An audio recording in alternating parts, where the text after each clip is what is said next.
ఉమ్మడి జిల్లాల incharge మంత్రులపై Congress high command serious గా ఉందని ఆ పార్టీ శ్రేణుల్లో జోరుగా చర్చ జరుగుతుంది. సదరు మంత్రివర్యులు జిల్లాలో ప్రోటోకాల్ అనుభవించడం తప్ప దేని పట్టించుకోవడం లేదట.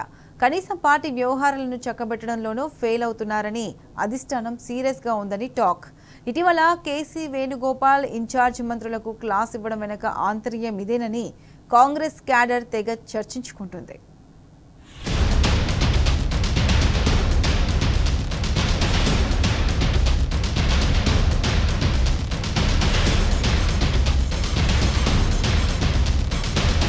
తెలంగాణలో కాంగ్రెస్ ప్రభుత్వం ఏర్పడిన తర్వాత ఉమ్మడి జిల్లాల వారీగా ఇన్ఛార్జి మంత్రులను నియమించారు CM Revanth Reddy. Deputy CM బట్టి విక్రమార్కకు తప్ప మిగిలిన 10 మంది మంత్రులకు పార్టీ ఇన్ఛార్జ్ బాధ్యతలను అప్పగించారు. హైదరాబాద్కు పొన్నం ప్రభాకర్, రంగారెడ్డికి శ్రీధర్ బాబు, నల్గొండకు తుమ్మల నాగేశ్వరరావు, ఖమ్మంకు కోమటిరెడ్డి వెంకటరెడ్డి, వరంగల్కు పొంగులేటి శ్రీనివాసరెడ్డిని, కరీంనగర్కు ఉత్తమ్ కుమార్ రెడ్డి, నిజామాబాద్కు జూపల్లి కృష్ణారావు, ఆదిలాబాద్కు సీతక్క, మెదక్కు కొండ సురేఖ, మహబూబ్ నగర్కు దామోదర రాజనరసింహ ఇన్ఛార్జ్ మంత్రులుగా వ్యవహరిస్తున్నారు. ఆయా జిల్లాల్లో జరిగే ప్రభుత్వ కార్యక్రమాలు, పార్టీ వ్యవహారాలను పర్యవేక్షిస్తారు. నేతల మధ్య వివాదాలు తలెత్తినా సమన్వయం చేయాల్సిన బాధ్యత వీళ్లదే. కాగా ఇన్ఛార్జ్ మంత్రులు తమ బాధ్యతలను పెద్దగా పట్టించుకోవడం లేదట. దీంతో సదరు మంత్రులపై పార్టీ పెద్దలు అసంతృప్తితో ఉన్నారని టాక్.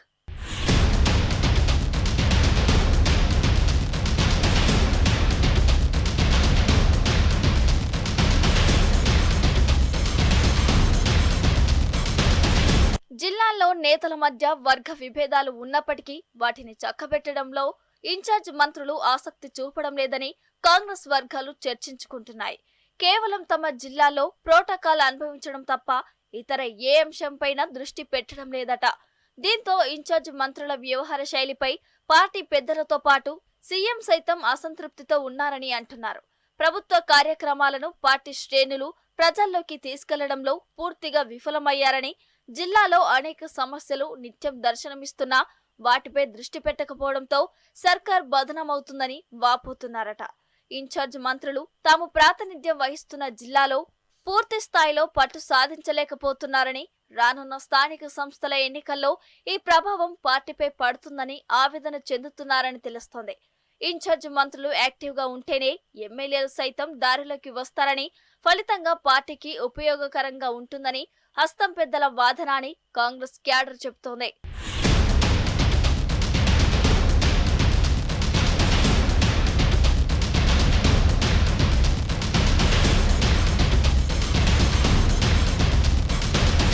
ఇప్పటికే ఓవైపు ప్రభుత్వంపై ప్రజల్లో వ్యతిరేకత ఉందని కాంగ్రెస్ నేతలు అంటున్నారు. దీనికి తోడు ఎమ్మెల్యేలు క్షేత్రస్థాయిలో కార్యకర్తలను కలుపుకొని పోకపోవడం వల్ల అనేక సమస్యలు తలెత్తుతున్నాయని చెబుతున్నారు. ఇన్ఛార్జి మంత్రుల పనితీరుపై అసంతృప్తితో ఉన్న కాంగ్రెస్ హైకమాండ్ ఇటీవల గాంధీభవన్ లో కేసీ వేణుగోపాల్ ఆధ్వర్యంలో పొలిటికల్ అఫైర్స్ కమిటీ సమావేశం నిర్వహించి జిల్లాలో క్యాడర్ ను ఉత్తేజపరచడంలో మంత్రులు విఫలమవుతున్నారని ఆగ్రహం వ్యక్తం చేసిందట. జిల్లా స్థాయిలో కార్యకర్తలకు అందుబాటులో ఉండాలని సూచించడంలో ఆంతర్యం కూడా ఇదేనంటున్నారు కాంగ్రెస్ క్యాడర్. ఇప్పటికైనా ఇన్ఛార్జ్ మంత్రులు తాము ప్రాతినిధ్యం వహిస్తున్న జిల్లాలపై పూర్తి స్థాయిలో పట్టు సాధించాలని సూచిస్తున్నారు. మరి ఇకనైనా సదరు మంత్రివర్యులు జిల్లాలో పార్టీ కార్యక్రమాలపై దృష్టి సారిస్తారో లేదో చూడాలి.